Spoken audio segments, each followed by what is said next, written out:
What's going on, family? Happy Monday. Welcome to Dive Right In with Dean Sheremet. I'm your host, Dean Sheremet, and this week it's going to be a little bit different. Instead of putting all the feature on one guest, I want to be thankful. Thanksgiving just happened, and I wanted to kind of just reflect back on what I'm calling the first season of Dive Right In and really get to know all the different people that have come and been so generous with their time and contributed such amazing thoughts. So this is a compilation, and maybe you missed a few of the episodes, or maybe you're new to the pod. It gives you a great overview of kind of what we do, how many amazing people have come on, and I really, really, really hope you enjoy this compilation of Dive Right In. We are so siloed in all of our information, all of our news is just like, you're either left, you're either right. There is no one who, like, there is no civil discourse anymore. There is no, hey, I'm going to listen to what you have to say. Even if, I mean, you and I probably don't agree on every single thing, but we can have a discussion about that. And I'm not screaming at you. I'm not trying to do some kind of gotcha journalism where, I'm trying to call you out on something, which I can't stand, call out culture, cancel culture.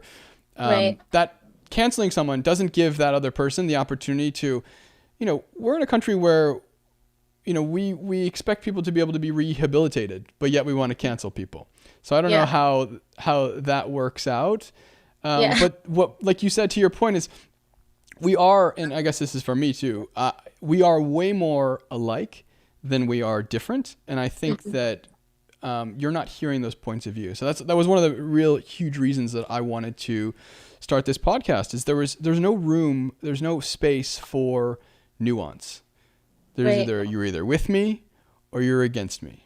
And like you said, it's like, why don't we, if we want to talk about the Bible, and I'm not a hyper religious person, but just the tenets of the Bible saying, do unto others as you want others to do unto you. Treat your neighbor as your brother. Why is that being lost? It's like you see somebody who has, someone has a Trump sign and you immediately are like, you have this visceral reaction, or someone has a Joe Biden sign and you immediately have this visceral reaction. There's way too many of those people kind of getting a platform and a megaphone that they're being heard the loudest, but I don't feel like it's representative of the greater part of America. Yeah, what would you think about that? I agree. It's that silent majority, right? I think a lot of people, and even we see in the media on news, it's the most, what do you say, the most crazy left wing or the most crazy right wing person that actually gets the airtime, right? I mean, even when I do media hits, even before running, I'd been on Fox News and One America News, and I wouldn't call the booker would call me, but I could tell in certain situations they were looking for that person giving that high ratings, that they know they'll get in a fight, it won't be a debate, it'll be an actual fight. And so it's, the media definitely plays a part in this. But I guess we have to be strong within ourselves and say, look, this isn't right. This isn't something that I'm going to watch and give ratings to. We got to make a change. And I think, honestly, like you said, I think there's more people like you and I that are willing to sit down and have these discussions and figure things out. I guess we just have to be that bigger voice.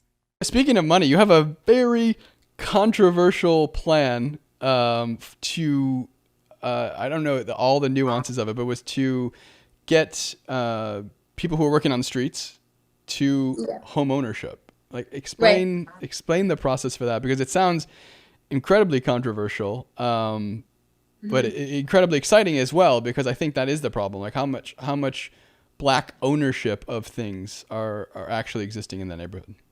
Yeah, so most of the properties, and you probably saw again in the video, the campaign ad, all the crumbling infrastructure, but a lot of the properties are owned by the city. They're just sitting there, right? So for me, being out on the streets of West Baltimore, last July, I took the videos that President Trump saw, and he was talking about how it was rat infested, rodent infested. Meanwhile, he was really just repeating this young woman that I was interviewing at the time. But at that time, I started really talking to people on the streets and trying to figure out the issues and why it seemed that the area looked the way it did. By doing that, I met a lot of people, made some new friends, and I talked to a lot of guys that, they consider them, I guess, corner boys that are nonviolent. They started maybe, selling drugs when they were 13, 14 years old, dad away in prison, mom, might not have been in the house, maybe addicted to something herself, in and out. And they had young siblings that they had to take care of and make sure they got food to eat, right? So there's a large population. You being in Detroit, I'm pretty sure about, corner boys and how many of them are not violent. And they, sure. Are really, were out there to begin with to survive. And so that's why I call it survivor to investor. But a lot of these young men are making all of this money, and they're not putting it in the banks. They are basically just holding on to it because, again, it was made illegally, right? So just talking to some of them, I asked them, why not invest it in your community? And a lot of guys were saying, well, if I had an opportunity to do so, I would. So again, we have 17,000 vacant homes. A lot of people don't own their properties. Why not invest in the community, not displacing anybody, put those homes into a program where they can do rent to own, right? Then we got people with home ownership. If we're bringing in the biotech industry through the port, you've got career opportunities. We're talking about other things like bringing in, right now you see there's a trucker shortage across the nation. We've got people doing CDL licensing, even Allstate offers behind the wheel training, 6-week program, $2,000 a head. If we're getting $1.1 billion in federal funds, I'm pretty sure we can afford to help people with this $2,000 a head to get their CDL licensing so they can get jobs as truckers, so they can get jobs, with the medical equipment industry and what we're bringing through the port. And then on top of it, they'll have home ownership. See, I don't want anyone displaced, right? We see regentrification happen a lot. There's a lot of people that grow up in the area that have seen it bad their entire lives that deserve to see it turn around, and they should be there for it. And so for these young men, talking to them and saying, look, if we can put this money into these houses and we can revitalize them and flip them, we would do it. We don't want to be in that position. So I asked, why not give them amnesty for 365 days? They'll be in a program where, of course, they can't still be on the streets. They have to because otherwise you're incentivizing drug dealing for exactly. for the exchange of home ownership. So right. I understand. So you're just saying taking the existing funds that they have that are off books everywhere, giving them an opportunity to invest in the community. And I'm sure what happens is if you did grow up in that community and you did quote unquote make it out, you're leaving.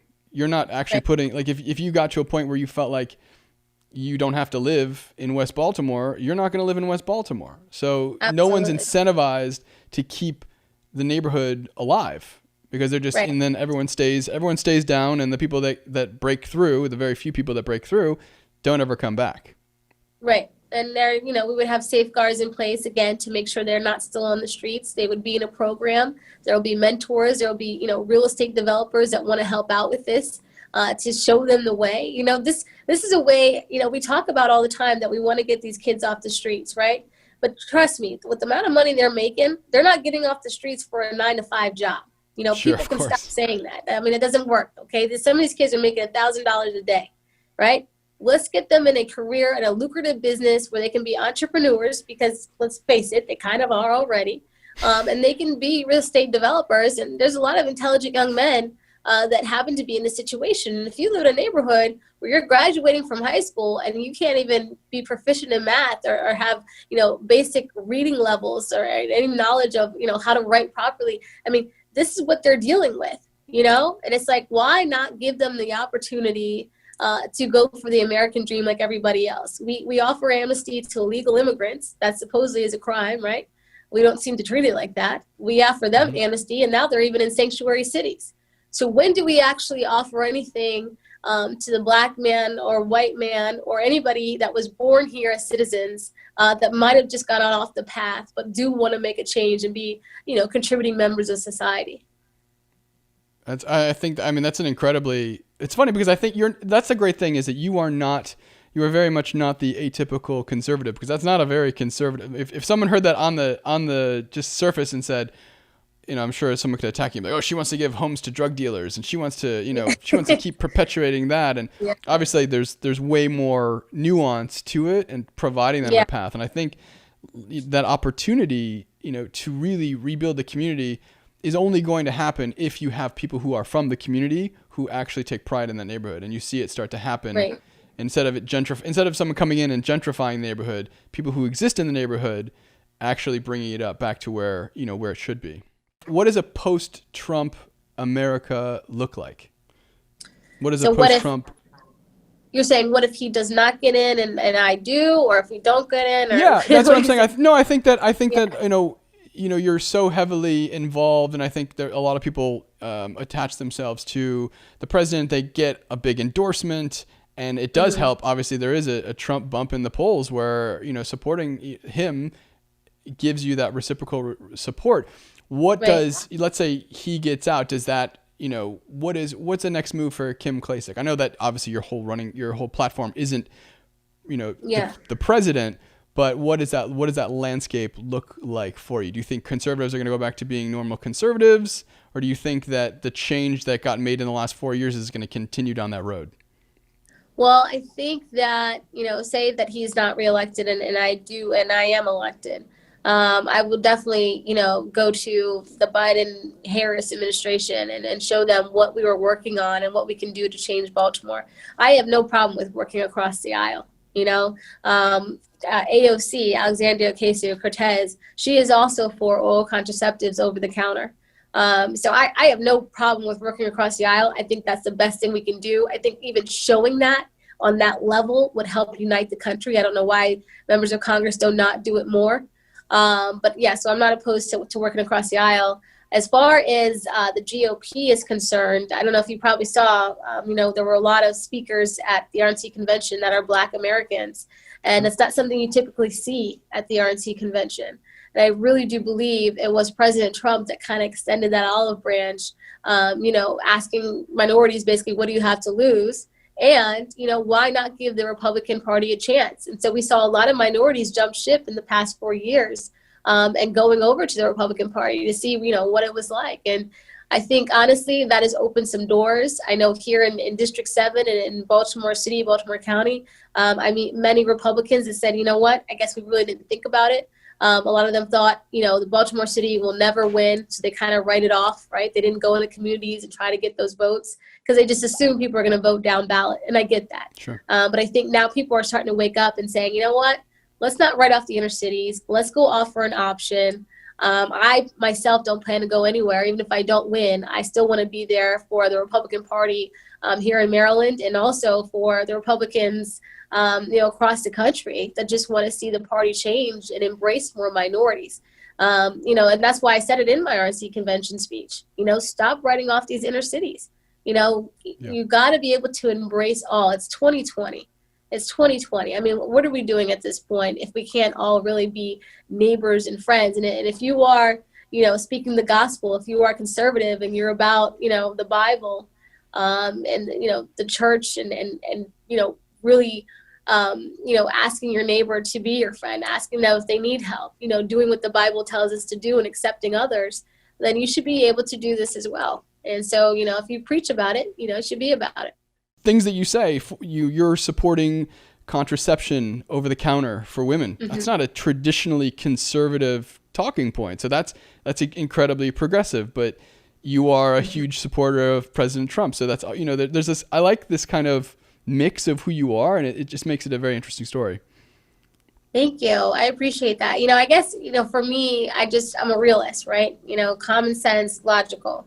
A lot of people talk about defunding Planned Parenthood, but there's a lot of people, especially in Baltimore City, that depend on Planned Parenthood and usually for the oral contraceptives.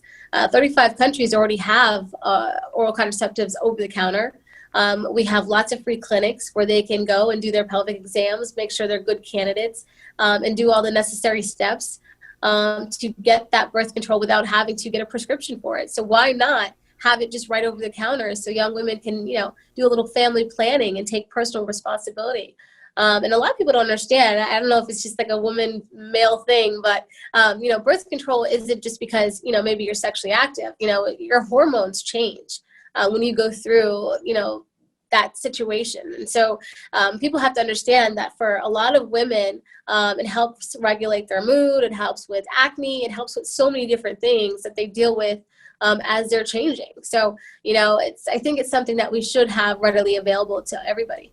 Yeah, and I know that you refer to that as Plan A because you think that you've said that Plan B is being used as a contraceptive method, which obviously it's not. That's Absolutely. kind of like a worst case kind of emergency situation. Yeah. But so you are in favor of defunding Planned Parenthood, because I think, like you said, Yeah.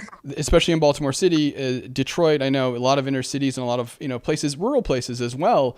The access, I think it always comes down to access for women to have access to get those pelvic exams so that they can be eligible to get. Because I know that's part of the plan, is to be able to have that eligibility, is to be able to see a medical professional to make sure that you're healthy and can have the the contraceptive that you desire.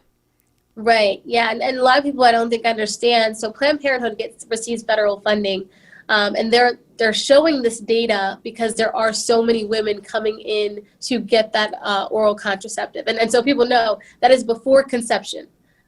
So this is, like you said, it's not the Plan B pill, which would be after, or not sure whether or not you have conceived. This is before conception, so women don't get to that fork in the road and have to choose between life and abortion.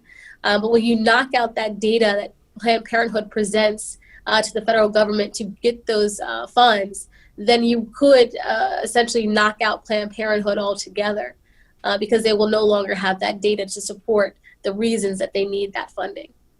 Right. That's assuming, though, that there are public clinics that these women, I guess that's the other side of the problem, is just making sure, how do you ensure that these women will have access to that healthcare? Like, I don't know, I obviously don't know the process on going to the doctor and having that happen, in a free type clinic. Yeah, so free clinics, here in the Baltimore City area, they provide all of those things, the pap smear testing, like I said, the pelvic exams. So here in Baltimore City, it absolutely makes sense. Even some of the problem now with some of the Black Lives Matter messaging is that it's not necessarily inclusive. Some of it is, but some of it's not.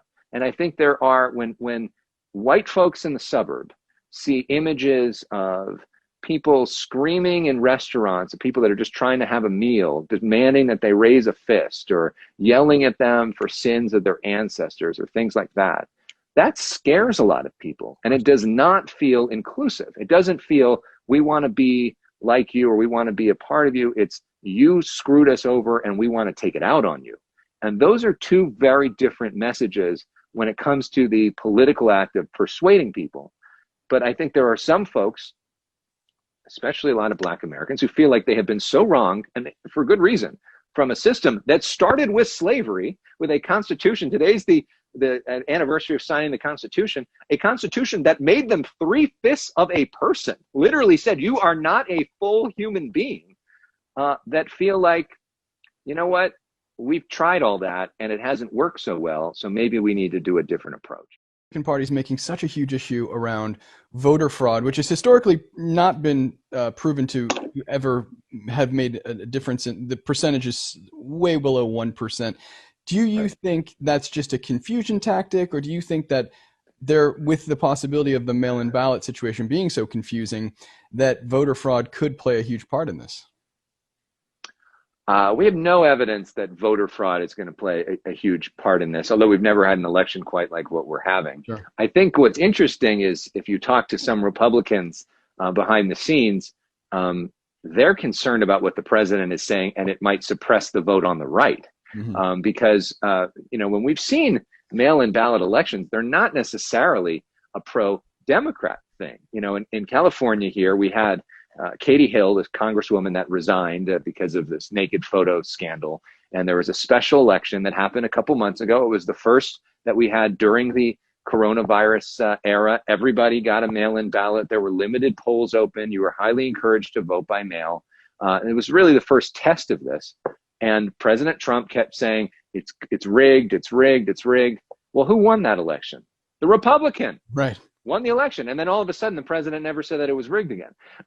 And so, historically, Republicans can do well in this sort of thing. But if the president keeps saying, don't trust vote by mail, don't trust vote by mail, and it suppresses the vote, Republicans now don't vote by mail, maybe they're uncomfortable to go out to the polling place, or they have a problem on election day or something, he could actually end up helping the Democrats. So people like Kevin McCarthy, the Republican leader in the House, Mitch McConnell, the Republican leader in the Senate, are trying to increase confidence on the vote by mail issue on the right. So what's your take on the J.K. Rowling whole controversy? I can't. Sorry, I No, shouldn't you say can say harsh word, but you can say it's really how I feel about her. I mean, she keeps digging herself into a hole that she wants to be in. I mean, the tweets aren't an isolated issue. She has tweeted numerous, at least 3 times, about her thoughts on gender issues. I hate the word issue, but Right. gender variances. And then, of course, I don't know if you saw this in her new film. It's about her new film. It just came out yesterday. Like the press for it is about a cisgender male who's a murderer who dresses up as a woman. It's like, bitch, are you fucking good? That's the crazy thing. We have a woman who can literally create a fantasy fucking universe and create all these different types of people that don't exist, and she's fine with that, but she can't actually deal with people that really do exist. That's What's her problem? Like, who hurt you? Like, it really is interesting that obviously there is such a spectrum just of humans in general. So like when you said your story of you coming out, what you originally had thought, and you said obviously your perception of what a woman is evolved because, you know, when you're younger and there is no representation for, you know, whether you're trans, whether you're black, whether you're Asian, whether we don't see those heroes in, you know, reflected in popular culture or movies. That is what you think, that this one very narrow, this very narrow spectrum is what you're supposed to kind of cram yourself into. And we would never ask that. That's the funny thing. We've now, I guess, have stopped asking women to, you know, cram themselves into that. You have to be skinny, you have to be blonde, you have to be, you know, all of these things. And now we are seeing representation of all different shapes, sizes, gender and the such. And that's been, I think, you know, representation, like you said, and you being involved in Hollywood is probably the most important component to show someone who's, you know, in the middle of nowhere, oh, there's somebody out there that looks like me. There's somebody out there that I can emulate or kind of, you know, steer my ship towards to try to become. exactly. I think the reason why I fell in love with Hollywood and the entertainment industry was because I saw that the only way to truly influence a generation and on people on a global scale was through screens. And that is phone, tablet, TV, and movies. And how, you know, I've made my life about answering the hard-hitting questions that people have about being transgender, because it isn't every single transgender person's job to answer those questions, but I've made that my career.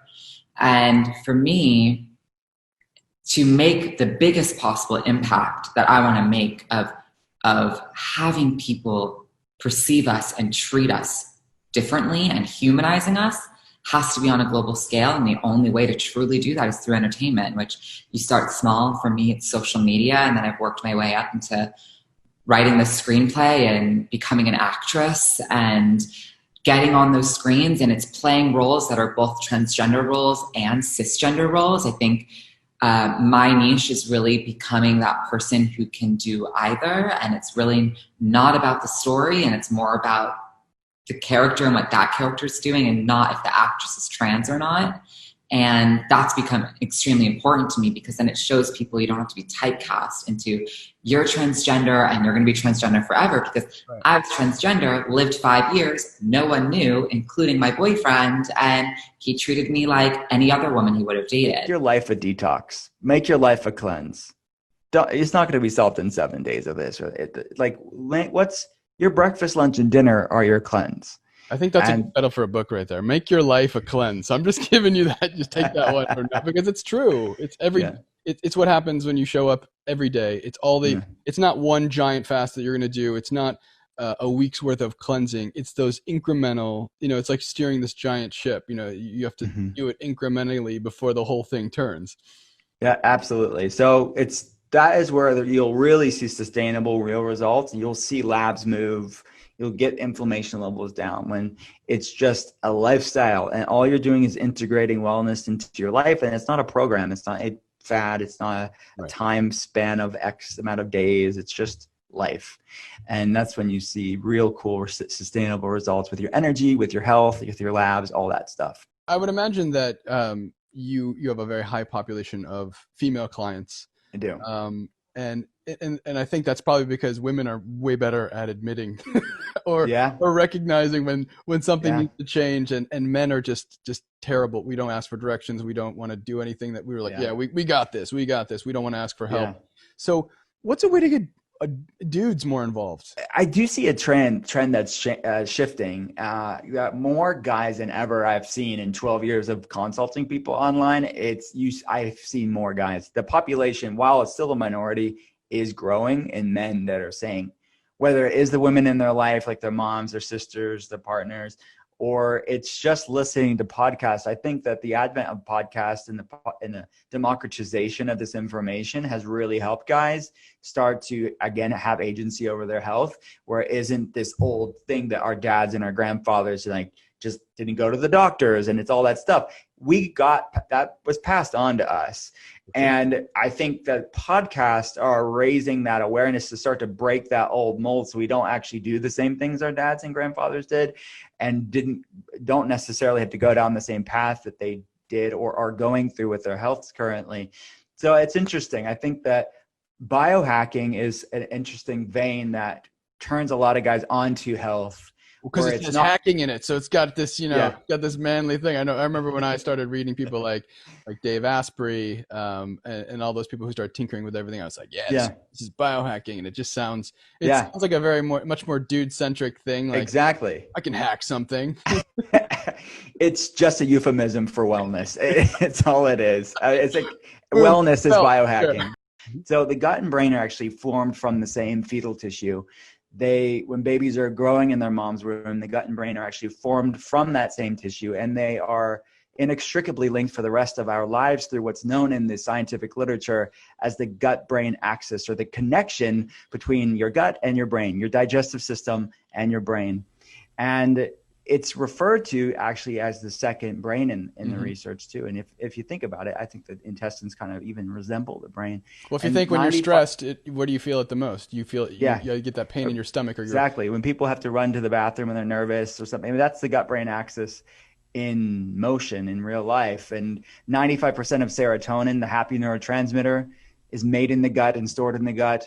And it's a major part of the brain. There's a whole field of research looking at the gut-brain axis, or the connection between the gut and brain, in relationship to things like anxiety and depression and fatigue and brain fog.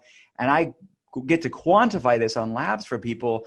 And it's amazing that people go about their lives and thinking just because something's there every day, they equate that with normalcy. Just because something's common doesn't mean it's normal. Mm-hmm. And people struggling with background anxiety or panic attacks or anxiety disorders or low-grade depression or major depressive disorder or other mental health issues or brain fog and fatigue, and they just settle for it, and they take the medications, which may or may not be appropriate, and it may or may not help either, but that's the only option that they're given. There's a super misalignment between the platform and the user of the platform. And today that's being fixed. Like Web 3.0 is coming. I'm so excited because I got to experience since 1.0 the evolution of the web, and 3.0 is when we, the users, get to share in the revenue. And that is what blockchain is helping us to do.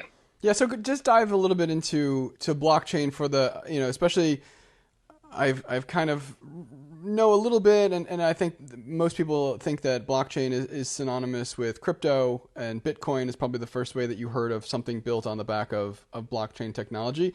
But obviously it goes, now it seems like everything or more things, it's become more and more prevalent to build things on the back of the blockchain. And how exactly does it work?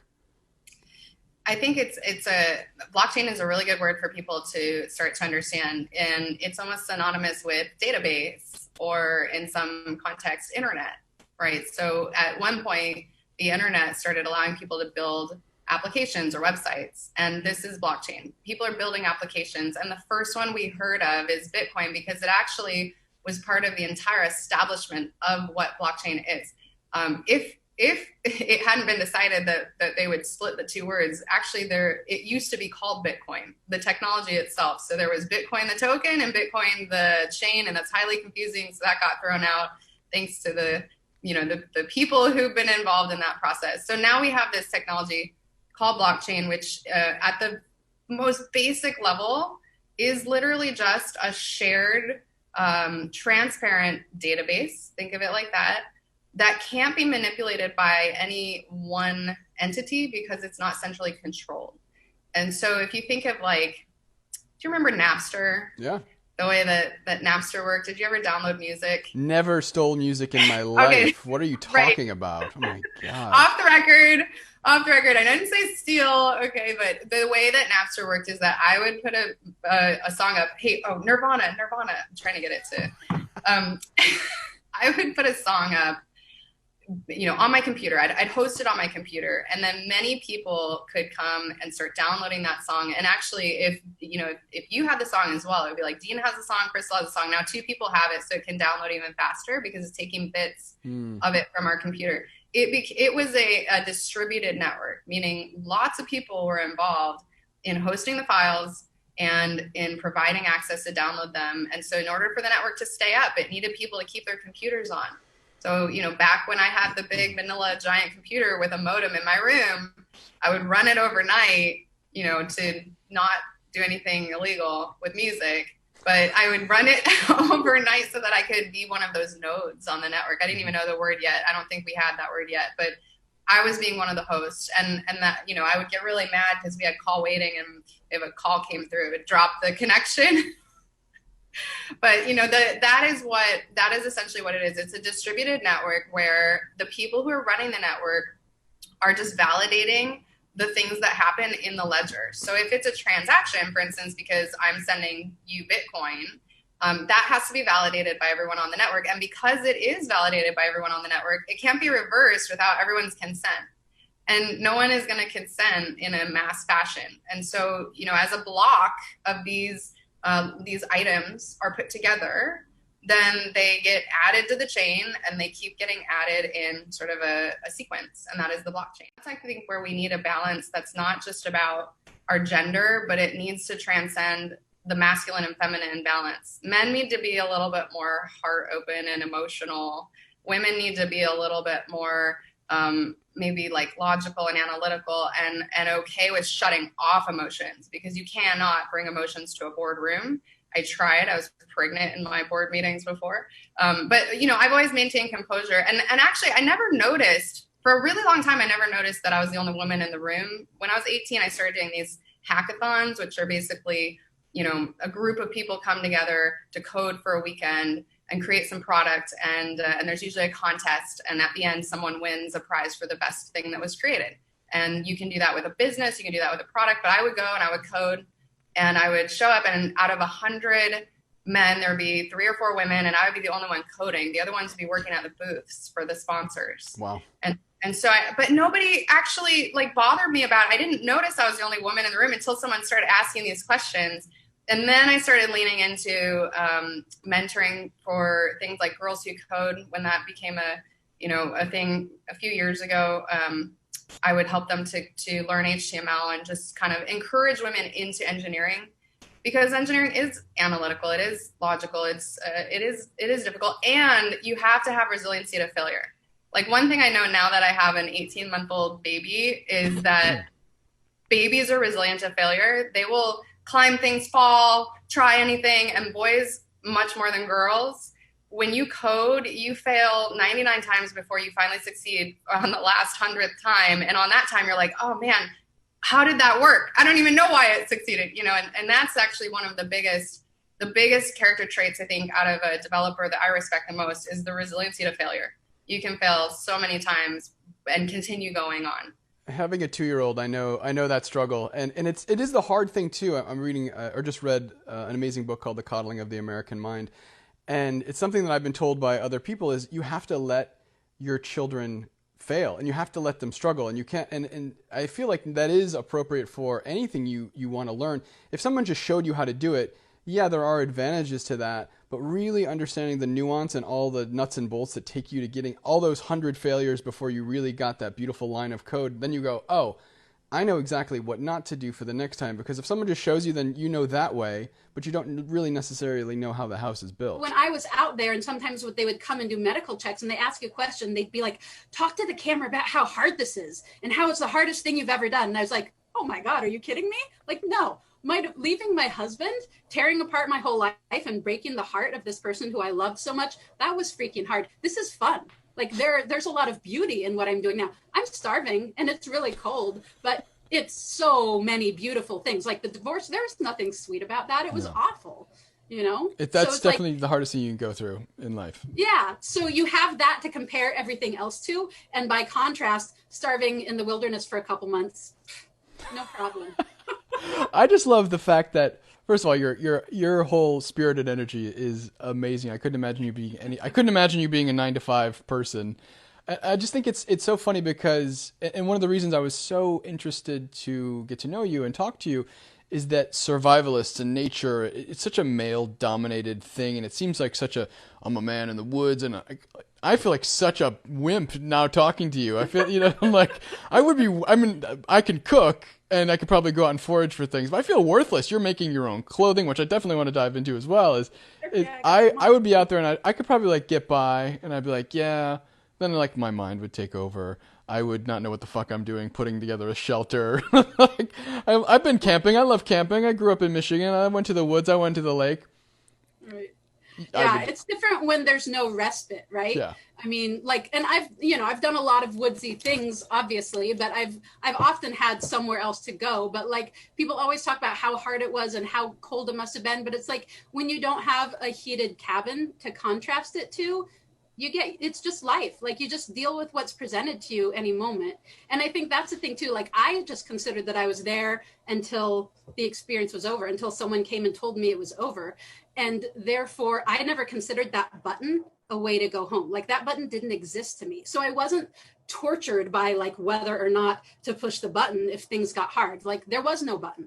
This was my life and I did what I had to do to make it work. And that was all there was. And that's the reality for every generation up until the last like 10 that was just living for most people. Well, I was gonna say that's the metaphor for life. There is no button. There's no easy button. There's no eject button. You're in it. So learn how to deal with it, learn how to cope with it, and learn. I started getting into fasting, from a health benefit as well. But I think it's also the notion of trying to do more with less, and we are so conditioned, especially as Americans. It's more. You want to have more on your plate. People are always trying to overfeed you, and to be happier with less. And you see it where we have so much, and yet we're some of the most unhappy people in the world. And yet I'll travel. You'll go to countries where you see people who they have family, they usually have their religion or something like that, and they have nothing else. They're not making a ton of money, and they're just the happiest people in the world.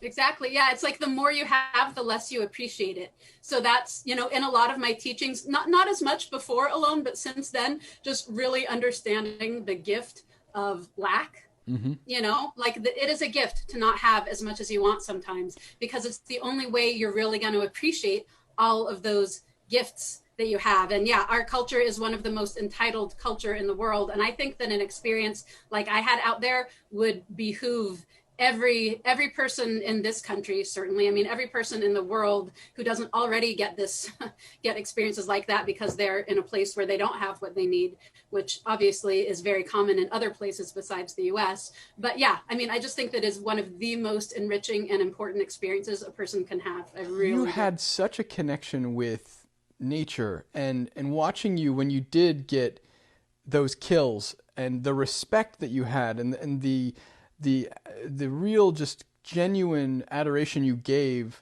to that animal is something that I feel like we're so divorced from. And me, as I'm a classically trained chef, and I think people are just so accustomed to opening up the fridge and there's food there. There's always food there.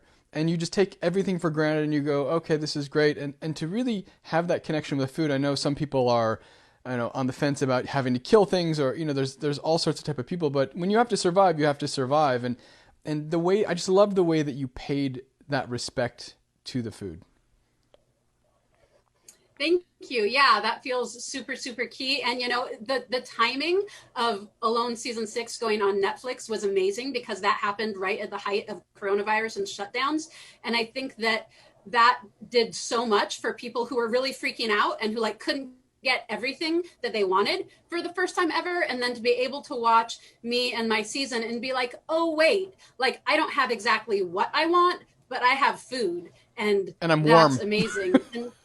And warmth, right? Yeah, and shelter that I didn't have to build with a minimal of tools and all that. So yeah, but you know, that respect for food, obviously I've never been in such a situation with so little before. I mean, I have short term on Stone Age trips, but like, you know, going for months without any food but what I could procure and way less than I needed was huge. So I've never felt such a deep connection to my food and so much, you know, respect for it. But eating wild and respect for wild and like cultivating a relationship with not having enough so that we appreciate what we have has definitely been a big part of my life way before Alone. And then that just like, wow, multiplied that sense exponentially. If I was a young girl watching the show, because there's so many, I feel like that's a, you know, the exposure to that, it's not really seen. And to see a woman thriving in nature you must feel a sense of responsibility to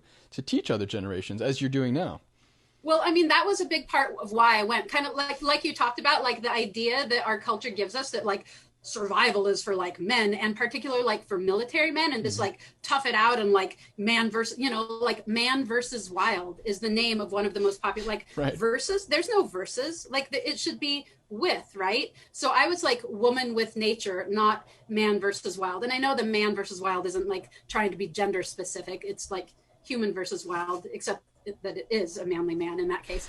But you know, so I was very conscious of the fact that I was out there to represent an alternative to the you know, the typical idea of what survival looks like in our culture. And I wanted to be very clear that I was there as a woman, and that part of my strength was in my femininity. And they let that come through in the editing a teeny bit, but like I brought a buff. We got to take 2 buffs to keep our neck warm, and I brought one that was really oversized, and I lost weight pretty quick out there, and I ended up pulling it down and wearing it like a skirt. Like we didn't get to bring a skirt as part of our clothing list. They tell you can take, you know, 1 this and 1 that and 2 sweaters, and so, but I wore it specifically because I wanted to be feminine out there, because it's like usually even if you see women in these things, they're often cast as these like really burly, more masculine energied women, and I was like, no, like my femininity is a strength out here, and the way I interact with and respect and connect with this landscape, that's my strength. That's not a handicap. And usually, like, I got so many comments like, oh, you did really good for a woman. And I'm like, the qualifier. For a woman, yeah. Screw you. Let's see you do it. Yeah. Let's see you do it, asshole, for 3 days. You kind of talked about, you know, sophomore effort, like what's the next thing? And to keep it in that kind of collegiate or high school mentality, you have a varsity collection, which I love. Yes. I love the, you know, the analogy of what varsity means, right? Varsity is like, if you were in high school and you saw someone on a varsity team, you look up to them. They have a responsibility. They're kind of carrying the weight of this message in this school. How do we get more people onto the varsity squad? Good question. You know, this year, I think we've probably seen the greatest number of people, because simple things of wearing a mask gets you on the varsity squad. Believing in science, you know, believing that, you know, Fauci is really trying to save America and lives and not trying to be a political pawn. There are everyday things we can do in our lives that puts us on the varsity squad. So we're not asking anyone to run a 100-meter in 30 seconds. Like we're literally like looking for the people who, you know, just believes in inclusivity, you know, believes in, you know, the person sitting next to you, you know, if they're gay, trans, Black, Hispanic, white, you know, whatever they are, they're at the end of the day, they're a human being. I love that you guys are in Chicago. You know, everyone associates fashion with New York or LA, you know, really, you know, very New York centric. I lived in New York for the last 10 years and you see a lot of obviously high fashion there. Was it a conscious effort? Obviously you guys are both Chicago boys. Was it a conscious effort to keep it close to home? Yes. I've been in New York countless times, for the women's line that I still have, and I did. I go there for fashion, for fabric. I go there I know the district fairly well. Art is not relegated to 2 cities in the U.S. in terms of there's a lot of creative talent in Chicago, Nashville. I mean, you're seeing the secondary Detroit. cities in the middle begin to show like there's an art community. What LA and New York have huge advantage over Chicago is their cities have built industry around it. They have made investment of the editorial, the brand, the PR, the marketing. They've made centers of excellence to make them destinations. But it does not mean that there is not equal inspiration and talent and capability. It's harder. I mean, to a certain degree, you wear a badge even more to come out of somewhere like Chicago, because like you literally have to hit the rungs a little harder. You got to be scrappy on the ladder to be scrappy to become a national brand. I mean, so it gives us a little bit more of a challenge. I love where your price point is at. I love what your messaging is. I love the fact that it's activism, but it's not beating you over the head. I feel like it's cool first, and then you go, oh, this actually has a message. Is that a conscious effort? Absolutely. I mean, one of the things like we sort of started with at the genesis was not only talking about the world, not only speaking truth, not only saying something with the brand, but I think it was also about like, how do we make stuff that people also just really want to wear, that is just a piece of art, and it isn't something that like just makes a statement for like a month and then you toss it. It's something that you really kind of care about. So in a lot of our sort of creative meetings, we have conversations about like where we want to go, things that we're sort of talking about. And then I start to think about what is the metaphor for this concept, so it's not about taking words right out of a newspaper and like slapping it on a shirt.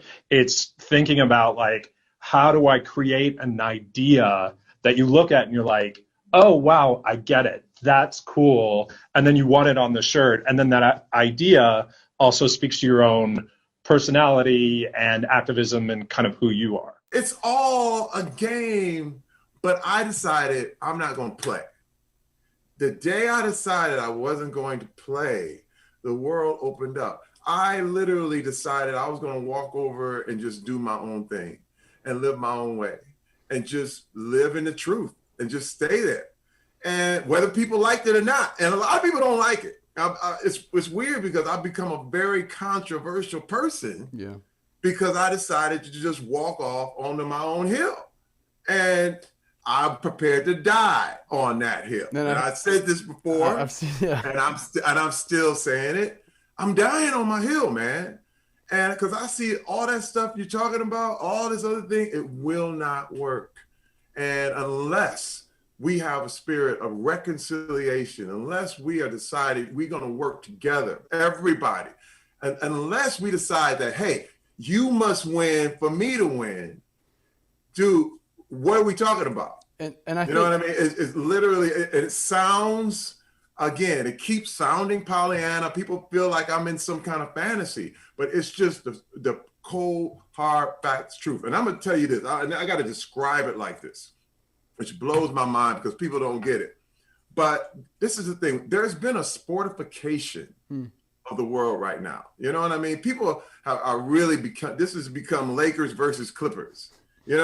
It's Republican versus Democrat. It's white versus black. It's women versus men. But the deal is, this is not a sport. This is a house that we all have to live in. And imagine if you sportify this thing, you're like, I'm going to take my part of the house and I got the kitchen. And the other person is saying, I'm going to take my part of the house and I got the bathroom. But the problem is when you got to go to the bathroom, you can't go. And when you got to eat, you can't go. So we're both going to die in this house. If we have to learn how to share all of this. In fact, we have to get along. We have to learn, man, wait, without you, I can't even eat. And without you, I can't even go to the bathroom. I can't even get clean.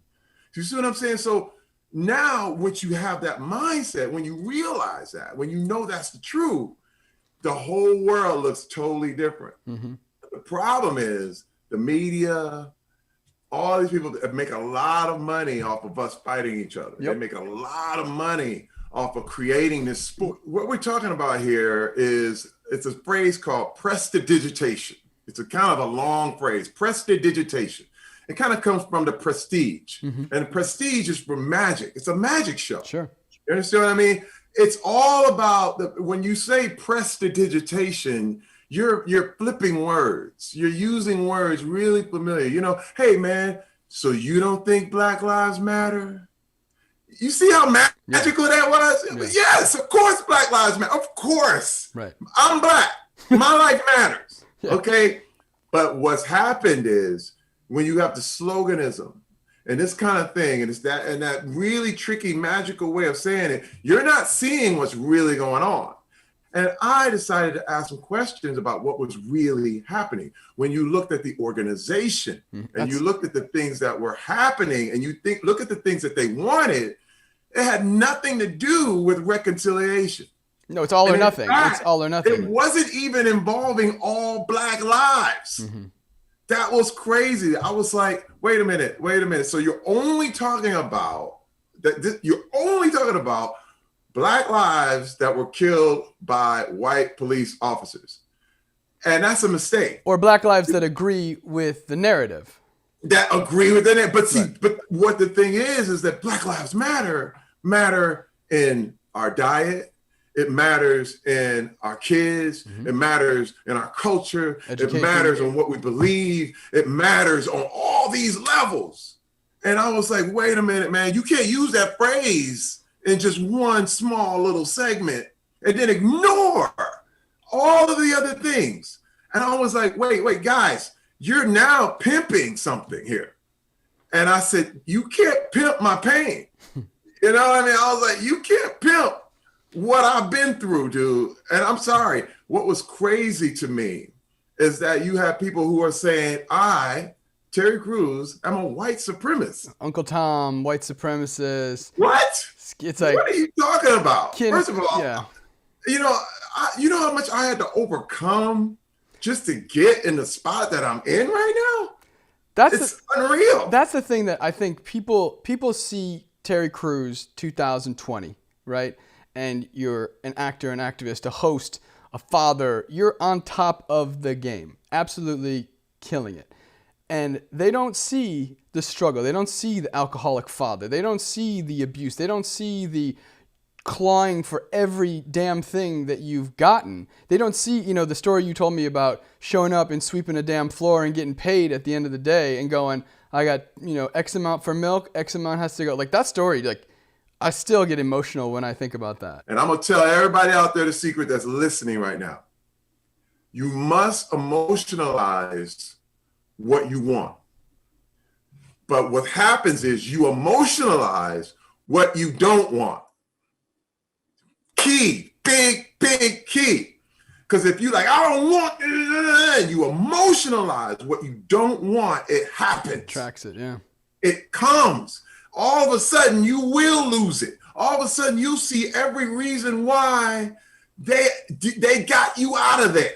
You find your table will always be full of excuses and reasons why you didn't make it. And they're all true. Wait, I'm telling you, this is not made up. This is true. They didn't like you. Mm-hmm. They didn't want you.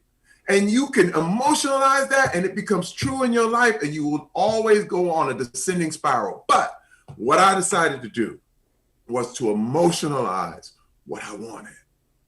I said, man, and I started to dream, man. I dream big. Everything I'm doing right now, I saw, Dean, which is nuts. I see, it's like, oh my God, my family, my kids, my son has a TV show I was about to say right now. And I saw it when I was a kid. You got to understand, I had visions of my kids being on TV and doing it. And then when it happens, I'm going, I emotionalized what I wanted and concentrated on, okay, I'm going to focus on going to the NFL. I'm going to focus on being the best artist I can be. I'm going to focus on being a great host. You got to understand, I hosted my high school talent show. That I was the host of Flint Academy, 1986. Our talent show. Now, Dean, I host the biggest talent show in the world. This is not a mistake. This is not an accident. And people would feel like I fell into it, but I didn't. I saw it. The idea is really like, it more or less, it's, people like to think that they can form a habit in 21 days. It's really closer to like 66 or so. So we have different levels of engagement, just depending on, what type of content creator we're working with and what the program might be, where we might allow them to only go through an intense 21 day. And then it kind of throttles down based upon some of their feedback. If they say, yeah, they've got it, then, they might go to like 1 or 2 messages a week.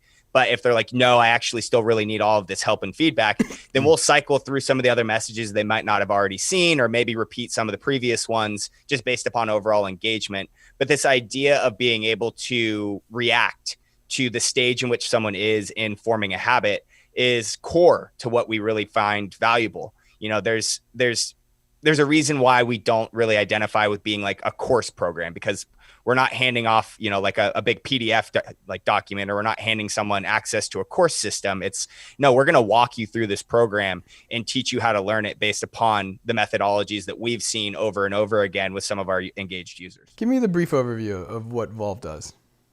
Sure. So Volve is a habit and engagement platform. Ultimately, what we do is we leverage AI to scale the voice of content creators online.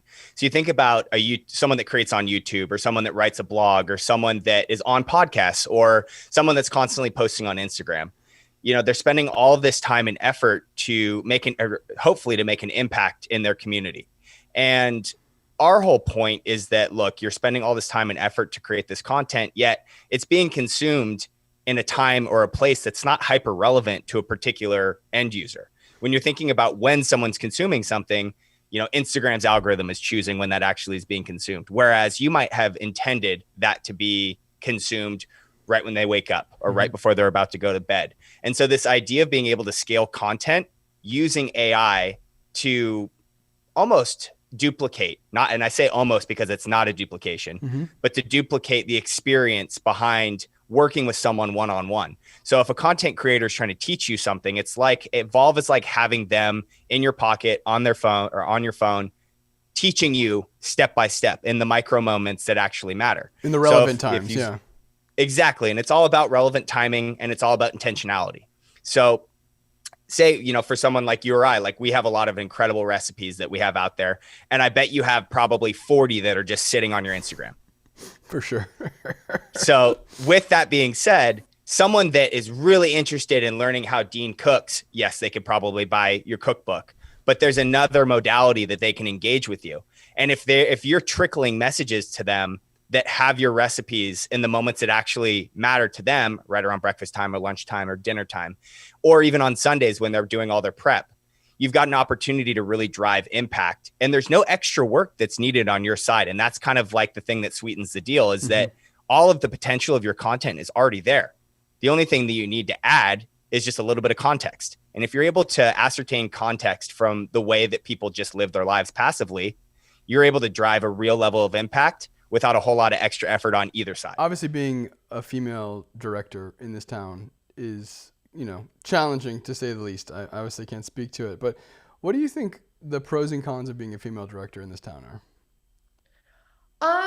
Well, I think we're in a unique sort of place right now, because I think women are definitely being more recognized and more empowered in the film industry, which is awesome. And women are being represented. I mean, for example, my crew, a large majority of the crew were female, and the film is, most of the 2 leads are female actresses, and most of the film, the principal characters are women. So I think it's really cool the way that women are being more represented. Do I think it's hard? Yeah, I definitely do think it's harder being a woman, and especially I think being surrounded by so many men, and a lot of times where you're kind of bossing everybody around. It's definitely I wish there were a lot more inclusivity with women. But I definitely have never felt like disenfranchised in any way or anything like that on set. Like, honestly, everybody I've worked with, everyone on my crew, everyone in the cast, especially, like, everybody is awesome. And I've really enjoyed it. But I definitely do think that women are coming out of their shell more in terms of, you know, or women are being more allowed to kind of participate and direct and do stuff. I think I was looking at statistics, and only it was like 11% of the top 100 films of last year were directed by women. Yeah. And I was kind of like, that really blows my mind. And then, you know, it led me down a whole rabbit hole. And it's like Catherine Bigelow is like the only person to ever win. You know, it just, but I'm really hoping that things change. And I think with a lot of these new movements, yeah. You know, I mean, the other argument is it a field that would necessarily draw a lot of women into it? So are the percentages skewed, or is it like, no, the man's actually kind of fucking you? Well, you know what's funny is, like, when I went to graduate school, I would say that like 3/4 of our program were women in my class, and there was only like 40 people in my class. I may be like over exaggerating that a little bit, but it was very much equal. And I found to be some of the strongest directors and some of the most tough directors, they were women. And, you know, I think that's super empowering and inspiring. And I was on set with a lot of really, really badass boss female directors. And, you know, I definitely think that I'm not sure of the degree of interest or participation in terms of women previously, but I can tell you from a standpoint now, I think a lot more women are stepping up and wanting to be directors. And yeah, I think it's great. Do you write every day? I try to, you know, there's obviously days when I slip up, but I try to usually dedicate like 3 hours to being there and just write whatever. Mm-hmm. And then, you know, I go back to it later on, but like I force myself to sit in that position for 3 hours. So sometimes I'll churn out gold and sometimes I will churn out nonsense, but at least I made that commitment to be there. And you'd actually be surprised if like for 30 minutes you sit kind of like, ah, shit, I can't think of anything. And then it's like, oh wait, like cool. All these ideas just came to me, you know? So it's part of like the routine, I think. And again, like being more regimented about like structure in your day, especially when like right now it's harder to be on set. Yeah.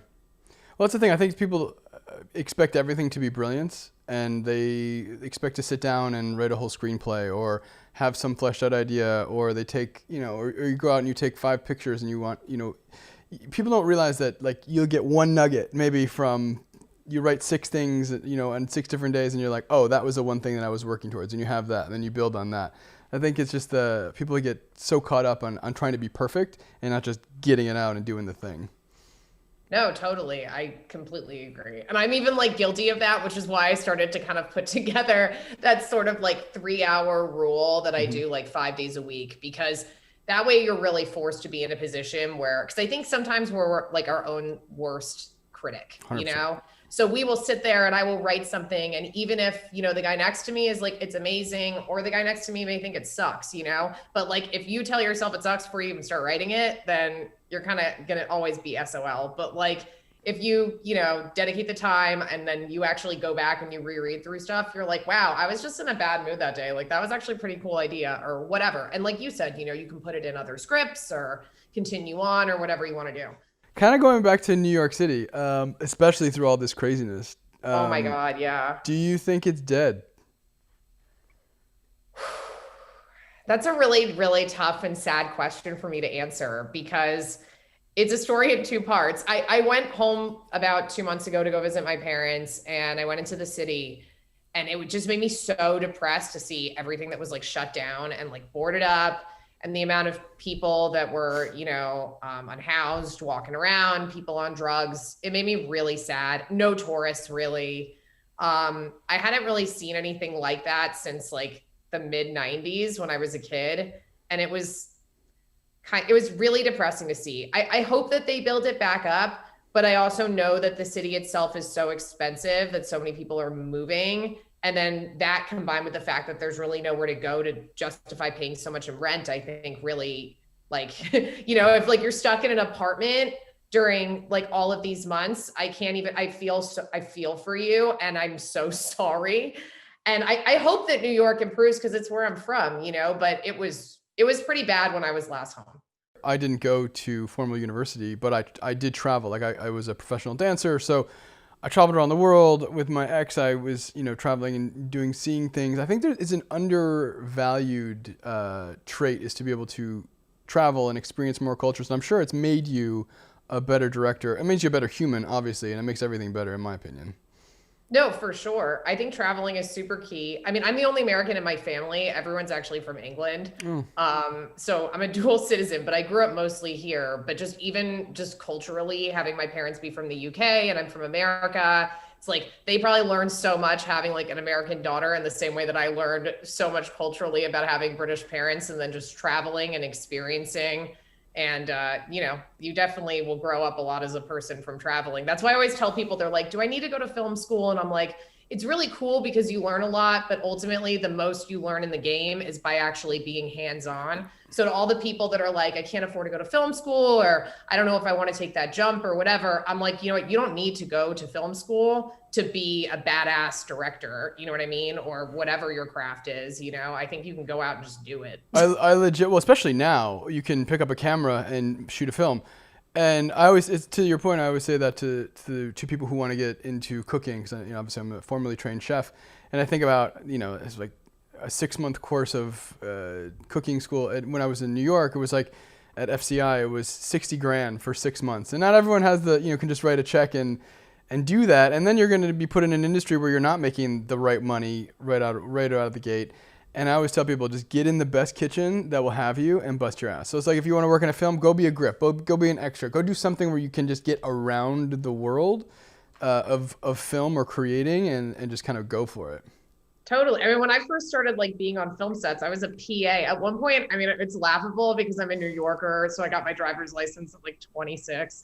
But like I was driving like a box truck in the middle of Manhattan, just like, you know, because I was so eager to like be on film sets and like be a part of it and like see how. Good luck parking that thing.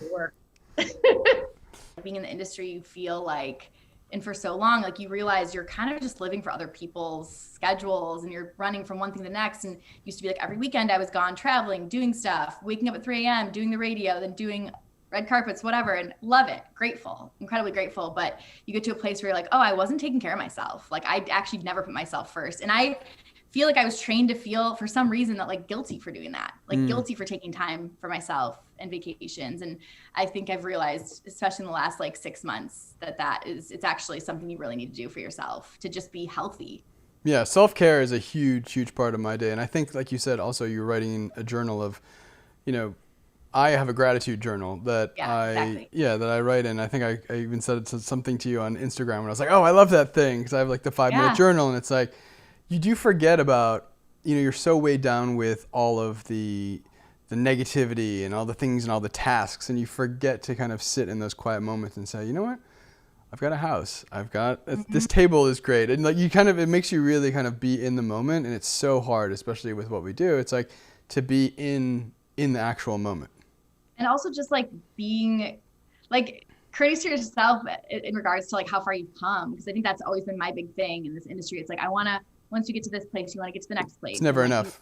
Yeah, you almost forget to sit in that moment and just be like, hey, like, remember 10 years ago when I was like there and now I'm here? Like, it's taking that time to really be grateful for the struggles and for the triumphs. Well, that's the thing too, is like, you're like, oh, if you get bogged down for, I have to do this job. It's like, you would have killed to be in that position that you're stressing about. You would completely have killed somebody to like be doing a 14-hour day where you're interviewing a bunch of people or whatever. Like, you know, what seems like a stressor now would have been the dream for the, you know, 14-year-old Chelsea. Totally. The one that comes to mind, I mean, there's been like definitely guys that have like drank too much on the first date, you know, and then it's just like, oh, this isn't going so well. Weird. Yeah. There's definitely been one where I've drank too much on the first date too, but we're not gonna go into that. No, that's the one I want to hear. There's a reason. There's probably a reason. Anyways. I want to hear that story. That's the story I want to hear. Be like, it was Chelsea. Oh man, I definitely, I shouldn't be saying this, but I definitely got sick on a first date one time, and it was not my best moment, really, is what happened. But the other one was this one guy I met. It was like at a wine bar, this is like, I just actually felt really bad because I could tell he was so nervous.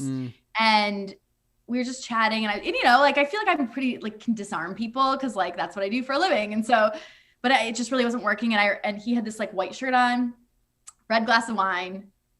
And he's like chatting. He's like, oh yeah. He's like, and he made a comment about how he's like, the last time I wore this shirt, I was actually drinking red wine and I spilled it all over, drops it all down his shirt. And I was like, oh my God, this is not happening. This is not happening. This is not happening. And we were sitting at, like, the corner of the bar where, like, everyone who walked into the restaurant could see us. So it was, like, not like we were not hidden. It was, and he was just sat there. And then I was like, I remember we were, like, wrapping up the date. And I was like, oh, I gotta order some food now. I gotta stay with it. I felt bad. Like, I'm not gonna just, like, up and peace out on this guy now. And then he like walked into my car, and I just felt like he'd, like, red. Was he actually, wait, did you stay because he was cool, or you stayed because you felt sorry? It was because I felt sorry. Yeah, that's the worst. Do you? I mean, he'd sent me. I mean, I didn't ghost him, but, like. Yeah. But do you feel like, too, because it is a weird kind of superpower when you're used to talking to people and you could carry through a date and make it interesting, even if you're not, you know, it's this weird, like, when you can't, you're like, oh, this isn't good. This is really bad. Yeah. Not good. This is super bad. Yeah. But oh my gosh, I mean, I could probably write a book. I'll next time I see you, I'll tell you another dating story. I used to talk about these on the radio all the time, and it was like, but there's so many.